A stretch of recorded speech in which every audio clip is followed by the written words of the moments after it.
Hello दोस्तों, मैं इनायत हुसैन छानबे प्रीति क्लासेस में आप सभी का स्वागत करता हूं।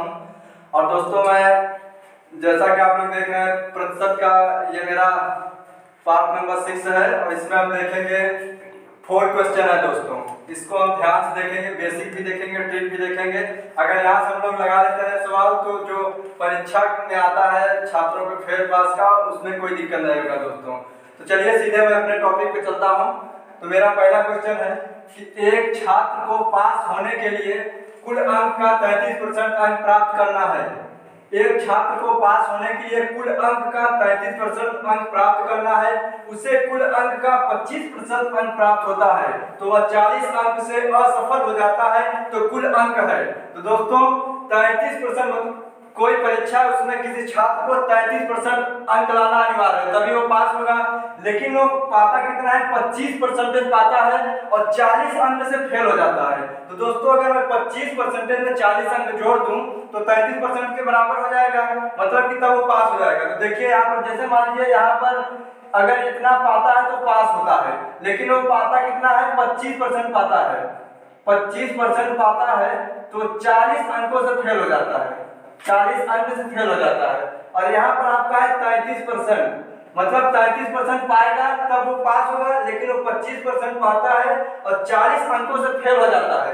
तो दोस्तों अंकों में तो 40 अंक से फेल हो रहा है, लेकिन परसेंटेज में कितने अंक से, कितने प्रतिशत से फेल हो रहा है, 33 से 25 घटाएंगे तो आपका आएगा 8%, यानी कि 8% के बराबर 40 है आपके। समझ रहे होंगे आप, हम समझते हैं 8% के बराबर आपका 40 होगा। 33% पाना है लेकिन वो पाया है 25% और 40 अंकों से फेल हो जा रहा है। तो हम इसको अगर परसेंटेज में देखेंगे तो 8% से फेल हो रहा है, अंकों में 40, तो यहाँ से 8% के बराबर 40 हो जाएगा दोस्तों। अब पूछ रहा है आपका तो कुल अंक बताइए, तो कुल अंक कितना होता है, 100%।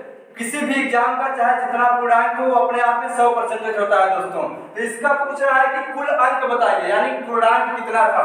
तो यहाँ से हम 100% निकाल लेंगे। 8% बराबर 40 के, तो 100% बराबर कितना होगा, 40 बटे में 8 होगा इंटू 100।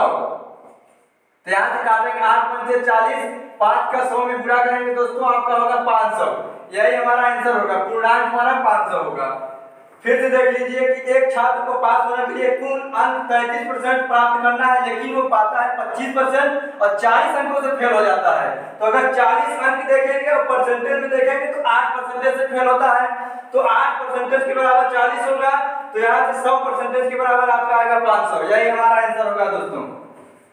तो आइए हम अपने अगले क्वेश्चन पे चलते हैं। देखिए हमारा अगला क्वेश्चन है कि राम किसी परीक्षा में 30% अंक प्राप्त करता है और 108 अंक से अनुत्तीर्ण हो जाता है, यानी कि फेल हो जाता है, और श्याम 52% अंक प्राप्त करता है और 24 अंक से उत्तीर्ण हो जाता है। तो पूर्णांक और प्रतिशत, उत्तीर्ण प्रतिशत बताइए।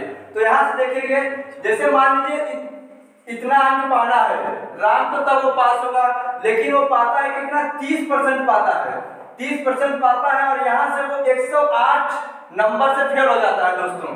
अगर इतना पाएगा तब पास होगा, लेकिन वो पाता है 30% और 108 नंबर से फेल हो जाता है। और श्याम है, श्याम जो है वो 52% पाता है, 52% पाता है और 24 अंकों से पास हो जाता है, यानी कि पास होने से 24 अंक ज्यादा पाता है दोस्तों। तो यहाँ से हम देखेंगे कि कितने परसेंटेज का अंतर है, तो कितने परसेंट का अंतर है, यहाँ से 22% का अंतर है, लेकिन नंबर दोस्तों कितने का अंतर है, ये दोनों जुड़ जाएंगे, यहाँ से इधर है, यहाँ से उधर है, तो दोनों जुड़ जाएंगे, यानी कि हमारा परसेंटेज में आपका आएगा 22%, तो 22% के बराबर होगा दोस्तों। इसको जोड़ेंगे तो 132 होगा। तब यहाँ से हमारा कह रहा है कि पूर्णांक बताइए और उत्तीर्ण प्रतिशत बताइए, यानी कि कितना परसेंटेज पाएगा तो पास हो जाएगा। तो यहाँ से देखिए अगर हम 100% निकालेंगे इसका पूर्णांक, तो 132 बटे में करेंगे 22 इंटू 100, तो यहाँ से काटेंगे तो 22 से 6 बार में कट जाएगा 132, 6 का 100 में गुणा करेंगे तो 600 आएगा दोस्तों। ये हमारा पूर्णांक होगा। लेकिन अभी पूछ रहा है कि उत्तीर्ण प्रतिशत बताइए, यानी कितना परसेंटेज पाएगा कि वो पास हो जाएगा। तो दोस्तों देखिए 30% पाता है तो 108 अंकों से फेल हो जाता है। तो यहाँ से हम देखेंगे कि 108 कितना प्रतिशत है, मेरे पूर्णांक का 108 कितना प्रतिशत है। अगर उस प्रतिशत को हम 30% में जोड़ देंगे तो हमें मालूम हो जाएगा कितने परसेंटेज में पास होगा। तो देखिए 108 निकालना है हमें। 108 600 का कितना प्रतिशत है, तो 600 का निकालना है तो का 600 के साथ जुड़ा है तो 600 हमेशा नीचे होगा इंटू 100। यहाँ से डबल जीरो कट जाएगा, 6 से भागेंगे तो आप 6 का 6 6 48 मतलब कि 18 छक्का 108, तो 18% के बराबर है हमारा 108। 18% आ गया, तो अगर हम 30% पाए हैं और 108 अंकों से फेल है तो जो हमारा 108 है वो 18% के बराबर है। तो हम 30 में अगर 18 जोड़ देंगे तो हमारा उत्तीर्ण प्रतिशत मालूम हो जाएगा। तो 30 में 18 जोड़ेंगे तो आपका कितना आएगा, 48% आएगा दोस्तों, 48%। 48%, यानी कि हम जब 48% पाएंगे तब हम पास होंगे। तो आपका एक आंसर ये होगा 600 पूर्णांक और उत्तीर्ण प्रतिशत होगा आपका 48%। अगर आप इससे भी निकालेंगे 52% से भी निकालेंगे तब भी आ जाएगा। देखेंगे कि हम 24 अंक इससे ज्यादा पाए हैं तो 24 को हम निकाल लेंगे कितना प्रतिशत है। जब प्रतिशत आ जाएगा उसको हम 52 में से जब घटा देंगे दोस्तों तो यही आएगा 48%। यहाँ से हमारा 48% होगा, 600 इसका आंसर होगा दोस्तों। ध्यान से देखिएगा, सब समझ में आएगा आपको। आइए हम अपने अगले क्वेश्चन पर चलते हैं। तो हमारा अगला क्वेश्चन यहाँ पर है, इसको हम ऊपर लगा देंगे। अगला क्वेश्चन आपका है दोस्तों कि एक कक्षा में 60% छात्र हिंदी में और 45% छात्र संस्कृत में सफल होते हैं, या उसमें 25% छात्र दोनों विषयों में सफल होते हैं, तो दोनों विषयों में कितने प्रतिशत छात्र असफल हुए दोस्तों। यहाँ पर हम एक ट्रिक के माध्यम से लगाएंगे, देखिए कैसे लगाएंगे। वेन आरेख से ऐसे आप वेन आरेख बना लीजिए। आपका है हिंदी है संस्कृत, इसको हिंदी, ये संस्कृत है, एस से संस्कृत एस से हिंदी। तो आपको कह रहा है कि 60% छात्र हिंदी में सफल होते हैं, तो यहाँ पर लिख लीजिए हिंदी में 60%, यानी कि इस गोले में 60% होगा। और कह रहा है 45% छात्र संस्कृत में सफल होते हैं, तो यहाँ आपका होगा 45%। और उसके बाद कह रहा है कि दोनों विषयों में 25% सफल होते हैं, तो जब दोनों विषयों में कहे दोस्तों वो हमेशा बीच में होगा, यानी कि 25% दोनों विषयों में सफल होते हैं। अच्छा दोस्तों, इसको हम ऐसा क्यों करते हैं, इसको पहले देख लीजिए बेसिक से। मान लीजिए 100 छात्र हैं, पहले परसेंटेज में ना देख के हम ऐसे देख लेते हैं। 100 छात्र हैं, इसमें से 50 छात्र जो है वो आपका हिंदी में पास होता है, 50 हिंदी में, और 70 मान लीजिए कि 70 छात्र आपका संस्कृत में पास होता है। और आगे कह रहा है कि 30 छात्र दोनों विषयों में पास होते हैं, 30 छात्र जो है वो दोनों विषयों में पास होता है, 30 छात्र दोनों विषयों में पास होते हैं। तो दोस्तों अगर इस तीनों को हम जोड़ेंगे तो 100 आना चाहिए, लेकिन जोड़ेंगे तो कितना आएगा, 50, 30, 80 और 70 जोड़ देंगे तो आपका हो जाएगा 150। तो इससे समझ में ये आता है कि ये 30 दोनों में दिया है कि 30 छात्र दोनों में पास होंगे, तो ये दोस्तों इसमें भी समाहित है, इसमें भी समाहित है। आप समझ सकते हैं कि गणित है, हिंदी है, संस्कृत है, 50 छात्र हिंदी में पास है और 70 छात्र संस्कृत में पास है, और कह रहा है कि 30 छात्र दोनों विषयों में पास है, तो वो दोस्तों इसी में शामिल है। 50 में 30 छात्र ऐसे हैं जो दोनों में पास है, तो वो 30 इसी में समाहित है। इसमें से हम घटाएंगे दोस्तों, जैसे 70 आपका है, 70 में से 30 निकालेंगे और 50 में से 30 निकालेंगे तो आपका होगा 20 होगा, इधर 40 होगा, 40 20 60 और 30 90, यानी कि 90 छात्र ऐसे होंगे जो कुल पास होंगे दोनों विषयों मिलाकर, और ओनली वन एक विषय में पास होंगे, हिंदी में और संस्कृत में। वही हम यहाँ किए हैं कि 25% छात्र दोनों विषयों में पास होते हैं, तो वो बीच में आएगा। और उसके बाद कह रहा है कि 60% छात्र हिंदी में पास होता है, तो 60% इस गोले में 60% होना चाहिए, लेकिन 25% पहले से हो चुका है, तो इसमें हम कितना रखेंगे, 35% रखेंगे दोस्तों, 35% अब आएगा इसमें। और इसमें दोस्तों 45% संस्कृत में पास है, लेकिन 25% पहले से हो चुका है, तो इसमें कितना आएगा, 20%, यानी कि 20% केवल संस्कृत में पास होंगे। तो ये जो होता है अलग से वो केवल परसेंटेज में होता है, और ये जो बीच में होता है वो दोनों विषयों में पास होते हैं दोस्तों। तो यहाँ से अब हम इसको जोड़ेंगे तो कुल सफल विद्यार्थी आएगा यहाँ से, तो इसको जोड़ेंगे तो कितना आएगा, 35 प्लस 25 प्लस 20, तो आपका आएगा 80, यानी कि 80% छात्र सफल होते हैं। और आपका क्वेश्चन में क्या पूछा है कि दोनों विषयों में कितने प्रतिशत छात्र असफल होते हैं। तो दोस्तों अगर 80% सफल हो गए तो असफल कितने होंगे? 20% होंगे, क्योंकि जितने छात्र होते हैं, चाहे पूर्णांक हो चाहे छात्र हो, वो हमेशा 100% होता है।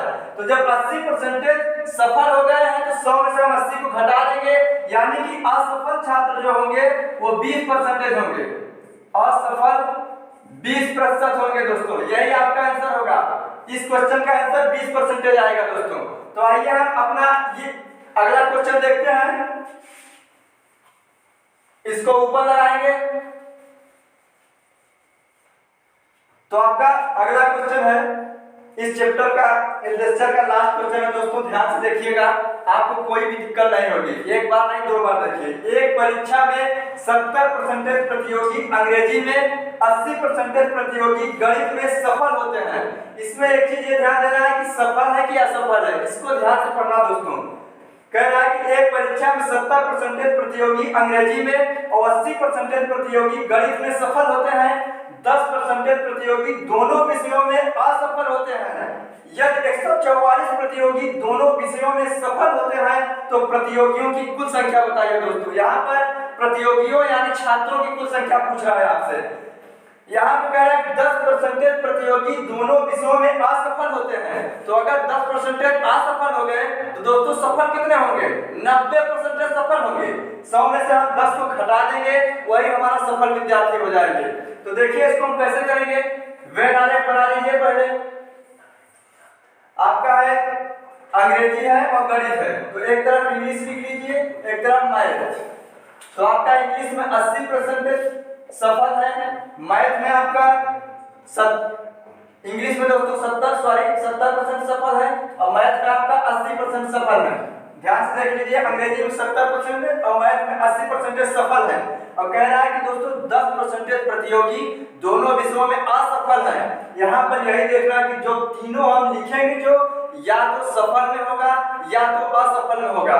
तो जब 70% सफल वाला है, 80% सफल वाला हम लिए हैं, तो यहाँ पर जब 10% प्रतियोगी दोनों विषयों में असफल होते हैं तो दोस्तों 90% सफल होंगे।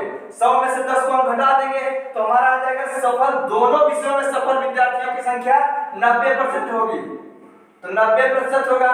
तो दोस्तों इसमें कुल 70% होना चाहिए, लेकिन पहले से 90% हो चुका है, तो हम 70 में से 90 को अगर घटाएंगे तो हमारा -20 आएगा दोस्तों। तो यहाँ पर -20 होगा, -20। और यहाँ पर 80 होना चाहिए इस गोले में, लेकिन कुल हुआ है 90, पहले से हो चुका है 90। तो जब यहाँ पर 80 में से 90 घटाएंगे तो हमारा आएगा -10%। तो जब इसको हम तीनों को जोड़ेंगे दोस्तों तो वो हमारा आएगा कुल सफल विद्यार्थियों की संख्या, यानी कुल सफल प्रतियोगियों की संख्या। तो जब -20 + 90 -10 को जोड़ेंगे तो -20 और -10 आपका -30 हो जाएगा। प्लस में 90 है, 90 में से 30 को घटा देंगे तो हमारा आएगा 60%, यानी कि 60% विद्यार्थी कुल विषयों में सफल होंगे। और आपका आगे कहना कि यदि 144 प्रतियोगी दोनों विषयों में सफल होते हैं, यानी कि इसी के बराबर दे रहा है दोस्तों कि 60% सफल होते हैं, और इसी के बराबर दे रहा है कि 144 अंकों में 144 प्रतियोगी हैं। तो यहाँ से हम निकालेंगे कुल प्रतियोगियों की संख्या। तो 60% अगर 144 है तो कुल प्रतियोगियों की संख्या कितना होगा? 100% होगा। तो यहाँ से निकालेंगे 100%। तो 60% के बराबर इतना, तो 100% के बराबर 144/60 × 100। तो 1 0 से 1 0 कट जाएगा, 6 से काटेंगे, 6 × 12, 6 × 24। तो यहाँ पे 24 है, यहाँ पे 10 बचा है, तो दोनों को जब गुणा करेंगे तो आपका आएगा 240, यानी कि कुल प्रतियोगियों की संख्या 240 थी दोस्तों। तो ध्यान से समझते हैं, आप लोग समझ गए होंगे दोस्तों। और हमारे चैनल को ज्यादा से ज्यादा सब्सक्राइब लाइक करें दोस्तों, हम लोग आप लोगों के लिए बहुत मेहनत कर रहे हैं। आगे आप देखते जाएंगे निरंतर हमारे लेक्चर में, हम लोग सभी हमारे जो टीचर हैं सबके लेक्चर में कुछ न कुछ सुधार जरूर होगा दोस्तों। धीरे धीरे सब निपुण हो जाएंगे और आप उनको अच्छी तरीके से पढ़ाएंगे दोस्तों।